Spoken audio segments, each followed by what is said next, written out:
الحمد لله وكفى والصلاة والسلام على من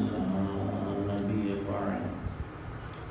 أما بعد فأعوذ بالله من الشيطان الرجيم بسم الله الرحمن الرحيم يا أيها الذين آمنوا إن تطيعوا فريقا من الذين أوتوا الكتاب يردوكم بعد إيمانكم كافرين وكيف تكفرون وأنتم تتلى عليكم آيات الله وفيكم رسوله ومن يعتصم بالله فقد هدي إلى صراط مستقيم صدق الله العظيم.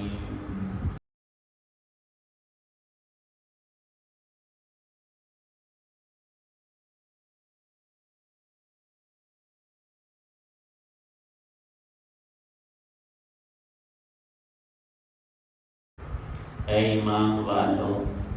اگر تم اہل کتاب کے ایک گروہ کی بات مان لو گے تو وہ تمہارے ایمان لانے کے بعد تم کو دوبارہ کافر بنا کر چھوڑیں گے، اور تم کیسے کفر اپناؤ گے جبکہ اللہ کی آیتیں تمہارے سامنے تلاوت کی جاتی ہیں اور اس کا رسول تمہارے درمیان موجود ہے. اور اللہ کا طریقہ یہ ہے کہ جو شخص اللہ کا سہارا مضبوطی سے تھام لے وہ سیدھے راستے تک پہنچا دیا جاتا ہے.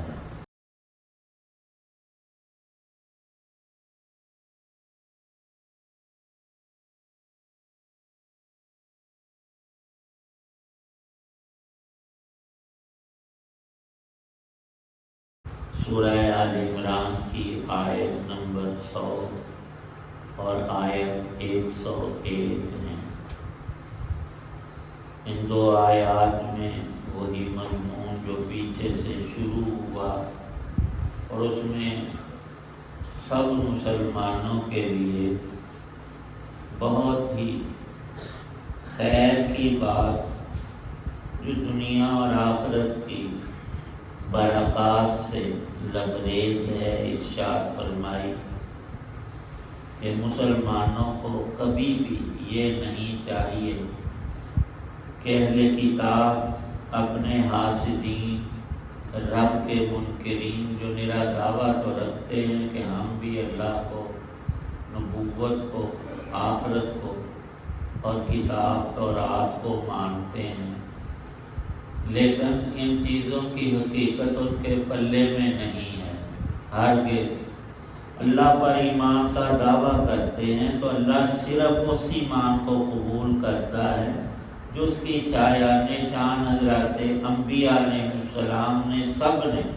متفقہ طور پر پہلی بات لا الہ فرمایا ہے، اس کے بعد الا اللہ کہا ہے. جب تک برتن صاف نہ ہو انسان دودھ اور اچھا مشروب اس میں ڈال کر نہیں پیتا. یہ فطرت بھی ہے، حکمت بھی ہے، یہ حکم بھی ہے اللہ پاک کا کہ پہلے دل کو ہر غیر خدا سے پاک کرو. رب ایک ہی ہے. جب تم 2 3 اور بڑھا لو گے تو وہ رب کو گوارا نہیں، وہ ایمان نہیں، وہ سراسر کفر و شرک کہلائے گا. اب ان کا عزیر علیہ السلام کو اللہ کا بیٹا، ان کا ایک گروہ آج تک ہے، وہ کہتے ہیں کہ عزیر پیغمبر 100 سال تک سوئے رہے اور ان کو پوری تورات شریف حفظ تھی. اب الحمدللہ مسلمانوں میں شروع سے لے کر جب سے قرآن اترا ہزاروں نہیں لاکھوں کی تعداد میں اب بھی قرآن پاک کے ایسے حافظ تو ان کو متشابہ ہی نہیں لگتا. الف لام الحمد سے لے کر والناس کا پورا قرآن جہاں چاہو سن لو، لیکن ان کا اللہ کا بیٹا بن جانا کیوں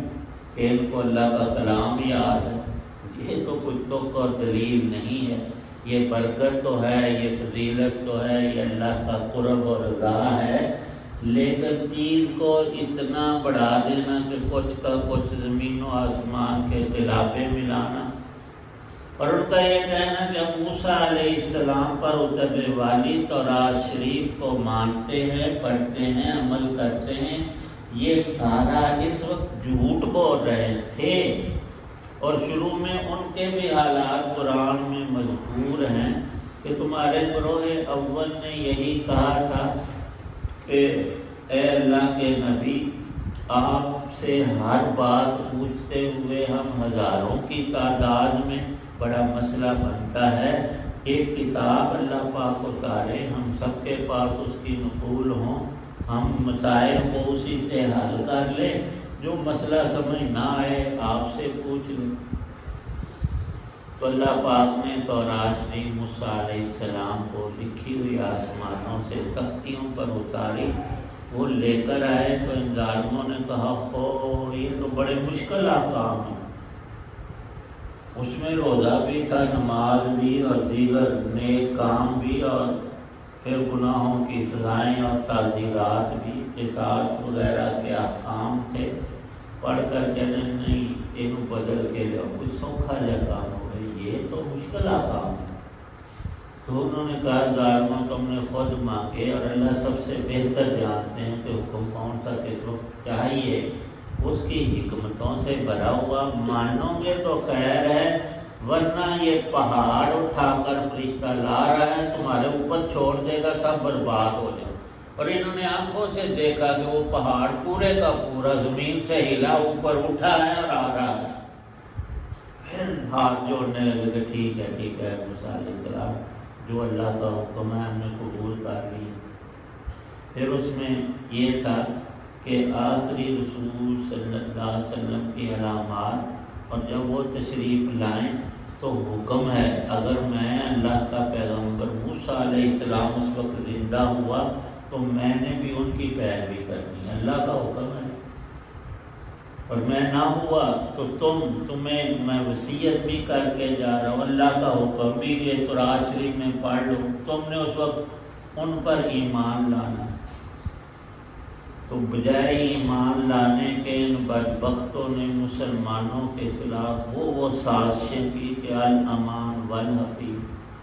یہ ان کا نبوت پر اور کتاب پر ایمان، اور آخرت کے بارے میں عقیدہ اپنے پاس سے گڑھا ہوا تھا کہ بخشش صرف یہودی کی ہوگی، اور یہودی سے مراد جو نسلاً یہودی ہو، جس کا باپ دادا اسے ملتا ہوگا، باقی دنیا کا کوئی بھی انسان جو چاہے کر لے، جنت اس کے لیے رب نے بنائی، جنت کے وارث صرف ہم ہیں۔ حالانکہ اللہ پاک نے اول روز سے اب تک تا قیامت یہ اصول ارشاد فرمایا، جو بھی ایمان لائے، نیک عمل کرے، اللہ کی رضا اس کو حاصل ہے، وہ جنتی شخص ہے۔ یہ نہیں کہ فلانی قوم اور علاقے اور ملک کا اور فلانی نسل اور رنگ کا ہو، تو یہ اللہ کے ہاں نہیں، مخلوق ہونے کے ناطے سارے انسان رب کی مخلوق ہیں، برابر ہیں۔ آگے جو فرق ہے وہ ایمان، عقیدے اور عمل کا ہے۔ وہ عمل جس کا اور عقیدہ جتنا صحیح، کھرا، اصلی، تو وہ کامیاب ہے۔ تمہارا یہ کہنا کہ ہم دوزخ میں اول جائیں گے، کیوں؟ دوزخ کے دروازے پر ہمارے دادا ابو ابراہیم علیہ السلام کھڑے ہوں گے، تو فرشتے دوزخیوں کو لائیں گے، پھینکیں گے، وہ دیکھیں گے جو بھی یہودی پکڑا ہوا آیا نا، اس کو خود اپنے ہاتھوں سے چھین لیں گے فرشتوں۔ پھر دوزخ کے بدوس اللہ نے 7 دروازے بنائے، جنت کے 8 دروازے، ایک دروازے پر چلو تم نے ابراہیم علیہ السلام کو اپنے زوم میں کھڑا کر لیا، باقی چھیاں بھی تو نہ سارے لگا لے، پھر کدھر جاؤ؟ جو اپنے پاس سے بات گھڑی ہوتی ہے وہ جھوٹ ہوتی ہے، اور جھوٹ وہ صاف جو بھی تھوڑا سا سوچ، پھر جی اس لیے کہ ہمارے بڑوں نے بچڑے کی پوجا کی تھی اور یہ تھا اور وہ تھا، اللہ پاک نے کہیں بھی یہ نہیں فرمایا۔ یہ ضرور فرمایا کہ میں تمہارے عملوں کا تول کروں گا، بدعمالیاں بڑھ گئی تو دوزخ میں پھینکوں گا، نیکیاں بڑھ گئی تو جنت میں، اور برابر بھی کام ہوا تو تمہیں بخش دوں گا، اپنی رحمت سے معاف کر دوں گا۔ یہ تو ہے، لیکن تمہاری گڑھی ہوئی باتیں یہ ایمان نہیں، یہ سارے تم نے کفریات اکٹھے کیے ہوئے ہیں۔ اب اللہ کا کلام آخری کتاب جو محفوظ، اور اللہ نے وعدہ فرمایا کہ اس میں کسی کو رد و بدل میں خود ہی نہیں کرنے دوں گا، یہ اسی طرح تا قیامت کلام رہے گا، اور ہر مسلمان کے لیے اور دنیا کے ہر انسان کے لیے کامل ہدایت ہے۔ اور گروہ اول صحابہ رضوان پر جب اس شماس یہودی خبیث نے ان کو لڑانے کی کوشش کی، رسول پاک صلی اللہ علیہ وسلم تشریف لائے اور ارشاد فرمایا کہ تمہارا ایمان کہاں چلا؟ تم تو اللہ کو مانتے ہو، اس کی بات مانتے ہو، اللہ کے پیغمبر تمہارے اندر موجود ہے، اپنے فیصلے تم کیسے خود کر سکتے؟ مسلمان ہو کر مرضی کرتا ہے، تو یہ تو بات اس کے قول و فعل میں تضاد کی ہے۔ اور آیت میں بھی اللہ پاک نے یہی ارشاد فرمایا کہ یہودیوں میں کسی شخص نے سازش کی اور اس نے چاہا کہ تم دنیا کی لڑائیاں جو بجھی مٹی ہوئی تھیں ان پر لگ کر دوبارہ کفر میں چلے جاؤ۔ اور حدیث پاک میں ہے کہ صرف مسلمان کا نہیں، کسی بھی ایک انسان کو ناحق قتل کر دینا، تم مسلمان ہو کر یہ ظلم اور قتل کا گناہ کرتے ہو تو قرآن میں اس کی سزا ارشاد فرمائی کہ پھر مدتوں ہی دوزخ میں پڑے رہو گے، اور ایسا تم نے کیا کہ روئے زمین کے سارے انسانوں کو مار ڈالا، اتنا گناہ ہے۔ اب اس سازش میں لڑائی اگر بڑھ جاتی اور وہ قتل و غارت پھر شروع ہو جاتی تو پھر ایمان و کفر کی بات سے نیکی اور برائی، وہ ایک طرف انسان کو وہ شیطان آگ لگاتا ہے غصے کی، اور اس سے پھر برائیاں کرواتا ہے۔ رسول پاک صلی اللہ علیہ وسلم نے سمجھایا کبھی یہ سوچنا بھی نہیں کہ پیچھے کیا ہوا تھا اور کون سی لڑائی ہوئی کہ نہیں ہوئی، تم آگے کو دیکھو، اور ہر انسان کو یہی دیکھنا چاہیے، جدھر چلتے ہو قدم تمہارے بڑھ رہے ہیں، ادھر نظر ہوگی تو سیدھے چلو، اور منہ ادھر ادھر کیا ہوا جا کدھر کو رہے ہیں، پھر گرو گے، ٹھوکریں لگیں گی اور بربادی آئے گی۔ فرمایا اللہ تعالی شانہ نے کیف تکفرون، بڑی ہی عجیب بات ہے کہ اب تم ان جنگوں پر آ کر کفر کے اندر چلے جاؤ، حالانکہ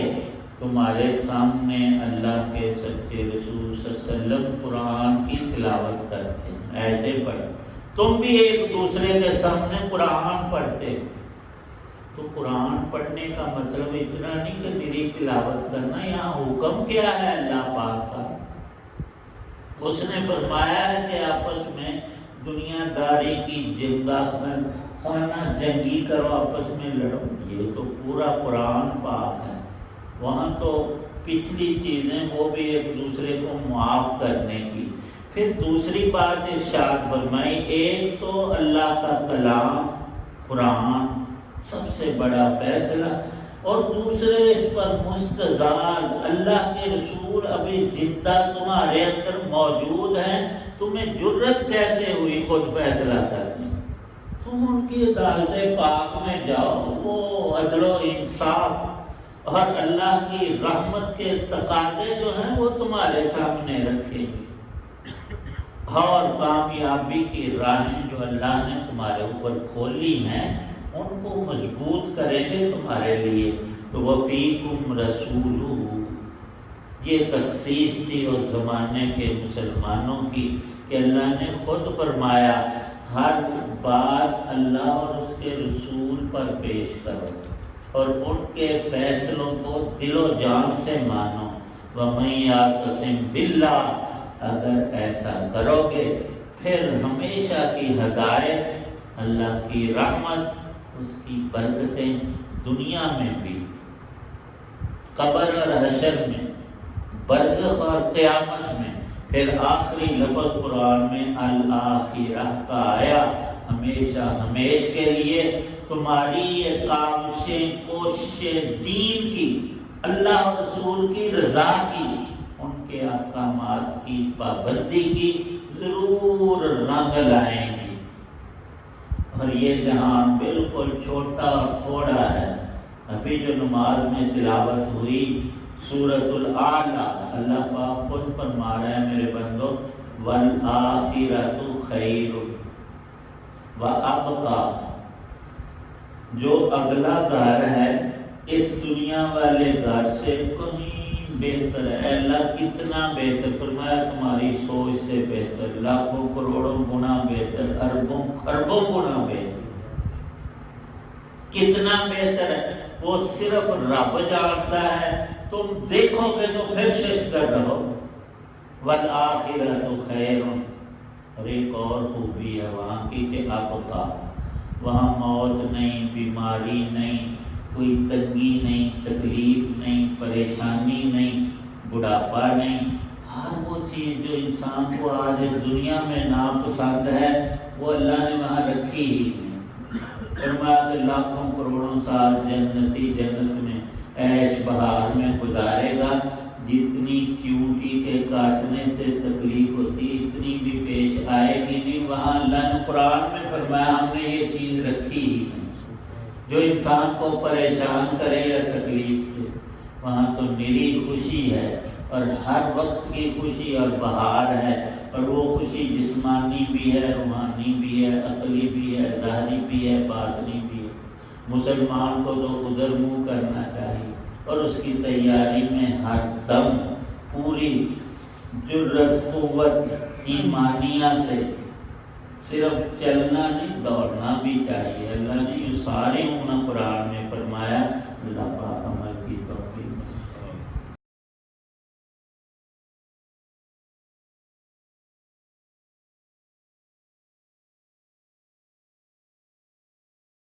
الحمدللہ رب العالمین والصلاۃ والسلام علی رسول النبی الکریم۔ یا اللہ پاک بیماروں کو شفا عطا فرما، ہماری دینی دنیاوی پریشانیاں دور فرما، اپنے احکامات رسول پاک صلی اللہ علیہ وسلم کے سنت مبارک طریقوں پر زندگی گزارنے کی توفیق عنایت۔ جتنے حضرات دعا میں موجود ہیں سب کی نیک دعاؤں کو قبول فرما۔ صلی اللہ تعالی علی خیر خلقہ محمد وعلی آلہ وصحبہ